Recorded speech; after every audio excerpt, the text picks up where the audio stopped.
Just when he thinks he has gotten all the knowledge he needs to face life challenges, life hits him with the bitter truth.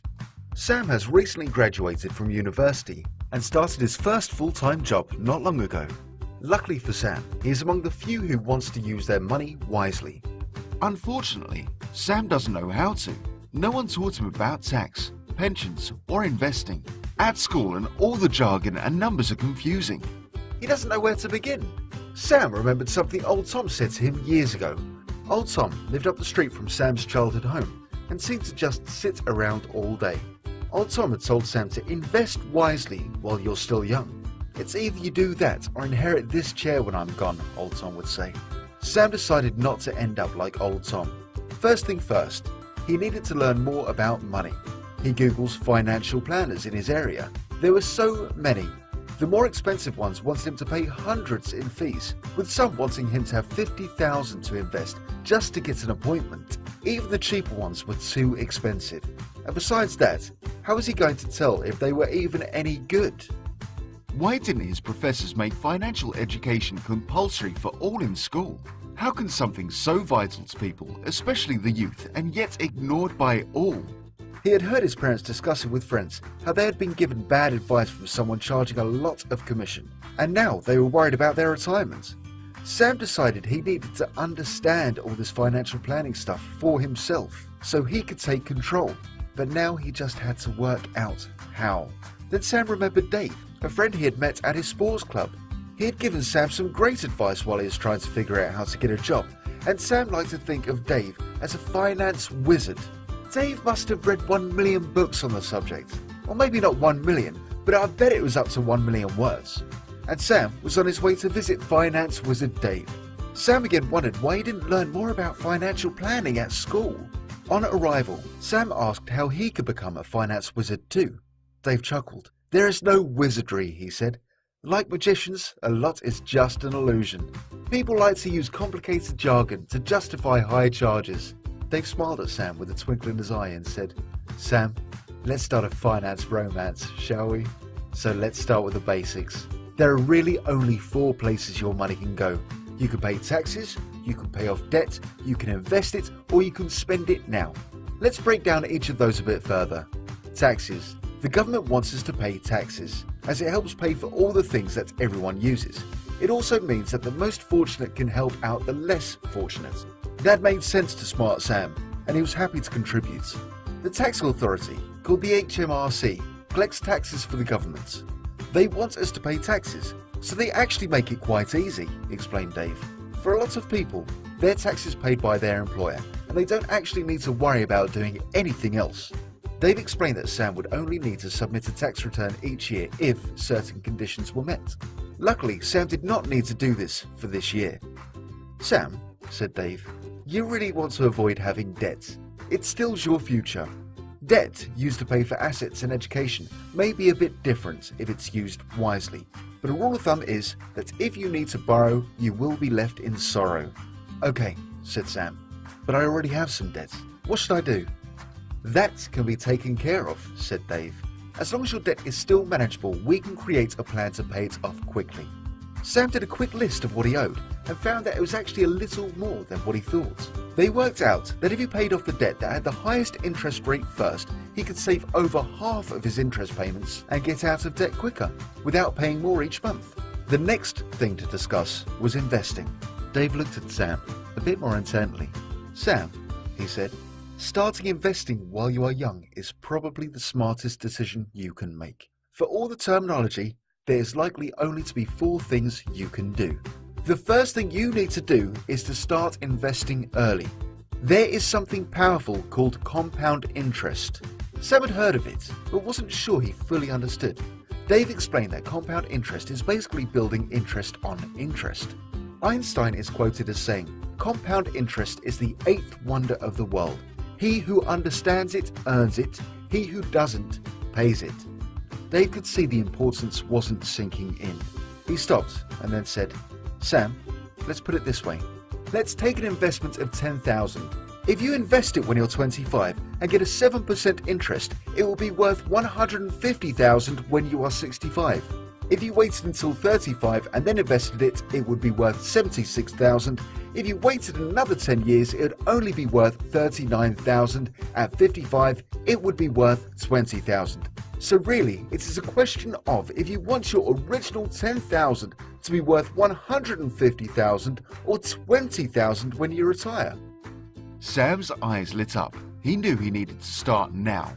It's like a snowball being rolled downhill, he thought. Dave was happy that Sam was realizing the value of starting early. Even with an amount as low as £20 per month, the snowball would become quite large. Sam said he was already saving a bit into a savings account, getting 2.3% interest.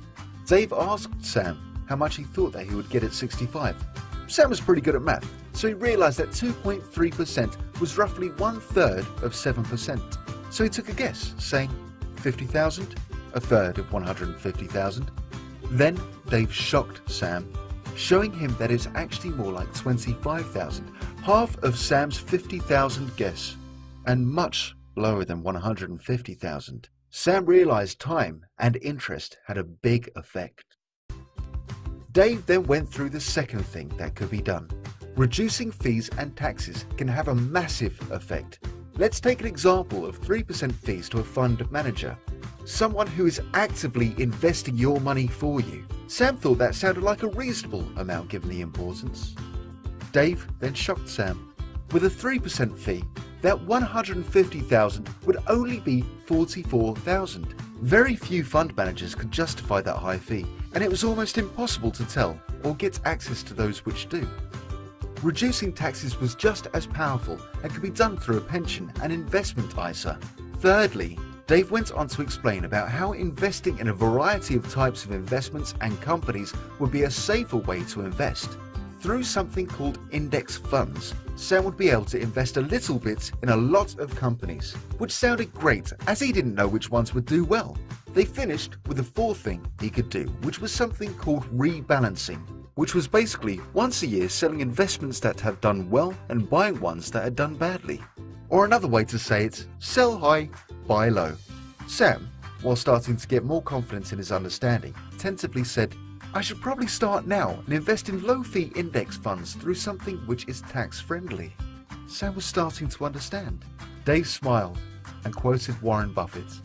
The goal of the non-professional should not be to pick winners. Neither he nor his helpers can do that, but should rather be to own a cross-section of businesses that in aggregate are bound to do well. A low-cost S&P index fund will achieve this goal. He also quoted someone called David Swensen. When you look at the results of an after-fee, after-tax basis over reasonably long periods of time, there's almost no chance that you end up beating the index fund. Sam made a note to Google Buffett and Swensen when he got home. Dave suggested he add Dalio to that list. Sam decided that he would set up a monthly payment that he would invest, which would automatically be paid the day after payday. He also decided that once his debt was paid off, he would increase the amount invested. Finance wizard Dave then brought up the fourth place Sam's money could go: spending. Budgeting, thought Sam with a grimace on his face. Sam didn't see the point. It takes too long to do, and he wasn't likely to stick to it anyway. Dave saw the grimace and said, Don't worry, we are not going to budget. Dave, as he suspected Sam's feelings on the matter, said, Not budgeting, at least not in a typical way. Rather what I like to call it a conscious spending plan. Sam looked quizzical. So the goal was to spend? Well, not quite, responded Dave. The goal is to spend on the things you really value over the things you don't. So Sam and Dave went through some of Sam's monthly expenses. The first thing they found was that Sam could reduce his mobile contract by $10 per month, from one with unlimited texts, calls and data to one that had 100 minutes, 100 texts, but still had unlimited data. Sam couldn't remember the last time he made a call longer than 5 minutes, and Dave suggested he put that saving towards paying off his debt faster. Sam agreed. This was sensible. The next thing they found was Sam had a fee-paying bank account that he didn't really gain any of the benefits. This cost $15 per month. The bank had changed this from his old free student account. They decided he would get more value out of the $5 per month account. Sam tried to preempt Dave. I know, I should pay off my debt sooner. Dave smiled. He knew Sam was starting to get it, but he was confident Sam would soon have paid off his debt and something else had caught his attention. Dave asked Sam about his gym membership and how often he went. Sam said he tried to go 3 times a week, but usually it was once at most, as it took 20 minutes to get there, so he would often struggle to fit it in with other things he liked to do. Dave asked Sam why he didn't go to the gym right next to his work. "Well, it's $10 more expensive and I'm trying to save money." Then something twigged and Sam exclaimed, "I could use a saving from my cheaper bank account and go to the better, more expensive gym and actually use it. Spending $25 on a gym he didn't use was a waste. Spending $35 on one he did was not. A conscious spending plan." They started discussing Sam's commute, and Sam mentioned that he got a coffee on the way to work every day, but that it was only a couple of bucks. Dave saw another opportunity for a lesson.